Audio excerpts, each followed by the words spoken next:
দেখো, প্রথমেই কিন্তু ব্লগটা শুরু করছি মায়ের পুজো করা দিয়ে। কারণ আগের দিন ছিল হচ্ছে চৈত্র সংক্রান্তি। তোমাদের কাদের কাদের বাড়িতে চৈত্র সংক্রান্তির পুজো হয় আর অনেক অনেক নিয়ম হয় সেটা কিন্তু অবশ্যই জানিও। তো ঠাকুরকে কিন্তু এই দিন ভোগ দেওয়া হয় একটা ডিফারেন্ট টাইপসের জিনিস। সেটা তোমরা দেখতেই পেলে, চিড়ে, জিলিপি, মিষ্টি, কলা, ছাতু, এগুলো। অ্যাকচুয়ালি এই রিচুয়ালসটার নাম হচ্ছে ভাইয়ের ছাতু। যারা জানো না তাদের জন্য বলছি, অনেকেই হয়তো জানো। অ্যাকচুয়ালি আমাদের বাঙালিদের মধ্যে একটা নিয়ম আছে, আমি এদেশিদেরটা ঠিক বলতে পারবো না, মানে আমরা বাঙাল তাই আমি বাঙালদের নিয়মটাই জানি। তো এই দিনকে কিন্তু যাদের ভাই থাকে তাদেরকে কিন্তু ভাইয়ের ছাতু দিতে হয়।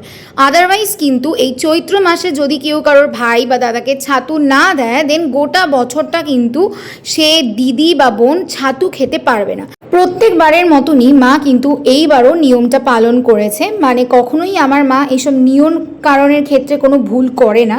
তো দেখতেই পাচ্ছ, এটা আমার মামার জন্য প্লেট বেড়ে নিয়েছে ছাতু মাখা, মানে ওর মধ্যে চিড়ে, দই, মুড়ি, খই, কলা, চিনি, অনেক কিছুই আছে, সাথে কিন্তু জিলিপি, ফল।